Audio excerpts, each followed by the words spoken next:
মিরপুর শহীদ বুদ্ধিজীবী স্মৃতিসৌধে আছেন সহকর্মী সাইফুল রিপন। সেখান থেকে সরাসরি যুক্ত হচ্ছেন তিনি। সাইফুল, বুদ্ধিজীবী দিবসের আনুষ্ঠানিকতা ও শ্রদ্ধা নিবেদন সম্পর্কে জানাবেন এবং এ দিবস সম্পর্কে আর কি তথ্য আছে আপনার কাছে জানাবেন। শহীদ বুদ্ধিজীবী দিবস উপলক্ষে ইতিমধ্যে কিন্তু মিরপুরের শহীদ বুদ্ধিজীবী সমাধিস্থলে শ্রদ্ধা জানিয়েছেন রাষ্ট্রপতি মোহাম্মদ শাহাবুদ্দিন এবং প্রধান উপদেষ্টা ডক্টর মোহাম্মদ ইউনূস। এবং সকাল 7টা নাগাদ প্রথমে রাষ্ট্রপতি মোহাম্মদ শাহাবুদ্দিন এই বুদ্ধিজীবী সমাধিস্থলে তিনি শ্রদ্ধা নিবেদন করেন এবং এ সময় কিন্তু তাকে গার্ড অব অনার দেওয়া হয় এবং পাশাপাশি বিউগলের করুণ সুর বেজে ওঠে শহীদ বুদ্ধিজীবীদের স্মরণে। এবং এর পরপরই প্রধান উপদেষ্টা ডক্টর মোহাম্মদ ইউনূস তিনি শ্রদ্ধা নিবেদন করেন এবং তারপরেই কিন্তু সাধারণ মানুষ যারা সব শ্রেণীর মানুষের জন্য এই শহীদ বুদ্ধিজীবী সমাধিস্থলে শ্রদ্ধা নিবেদনের জন্য উন্মুক্ত করে দেওয়া হয়। এবং এখন কিন্তু বিভিন্ন রাজনৈতিক দল সহ বিভিন্ন শিক্ষা প্রতিষ্ঠান, সামাজিক সাংস্কৃতিক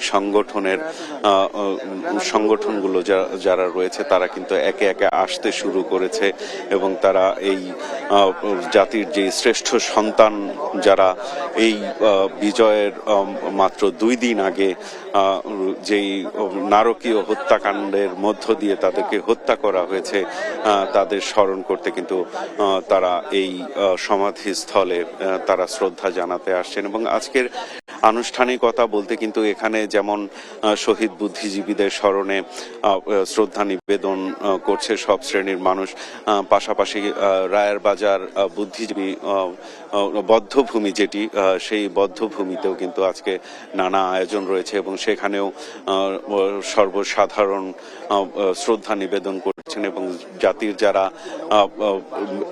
জাতিকে গঠন করতে যারা আসলে ভূমিকা রাখতে পারত এই বিজয়ের পরবর্তী সময়ে তাদেরকে যে পরিকল্পিতভাবে আমাদের স্বাধীনতার যে বিজয় সেই বিজয়ের মাত্র প্রাক্কালে হত্যা করে এই জাতির মেরুদণ্ড ভেঙে দেওয়ার যে চেষ্টা করা হয়েছিল সেই ষড়যন্ত্র সফল হবে না এমনটি কিন্তু এখানে যারা সাধারণ মানুষ এসছেন যারা শ্রদ্ধা জানাচ্ছেন তারা বলছেন। এবং ইতিমধ্যেই মুক্তিযুদ্ধ বিষয়ক মন্ত্রণালয়ের উপদেষ্টা বীর মুক্তিযোদ্ধা ফারুকী আজম তিনি বলেছেন যে এই যে জাতি গঠনের যে বিষয়টি, নতুন বাংলাদেশ গঠন করার যে প্রক্রিয়া চলছে, জনগণ সামনের যে নির্বাচন হবে সেই নির্বাচনের মধ্য দিয়ে ভোটের মাধ্যমে নতুন বাংলাদেশ গঠন করবে এমনটি কিন্তু প্রত্যাশা জানিয়েছেন। এবং রাজনীতিবিদরা অনেকেই ইতিমধ্যেই কিন্তু এখানে শ্রদ্ধা নিবেদন করেছেন। তাদের সাথে আমরা কথা বলে যতটুকু জানতে পেরেছি যে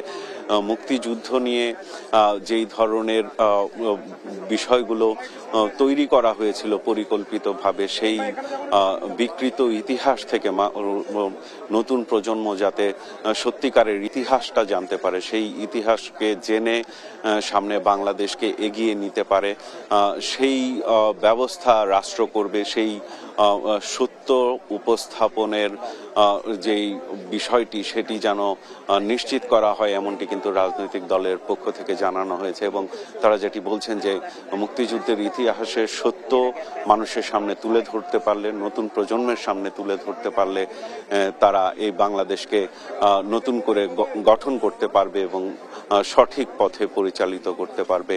তো এখনো কিন্তু বিভিন্ন শ্রেণী পেশার মানুষ এখানে শ্রদ্ধা নিবেদন করছেন, পাশাপাশি রায়ের বাজার বদ্ধভূমিতেও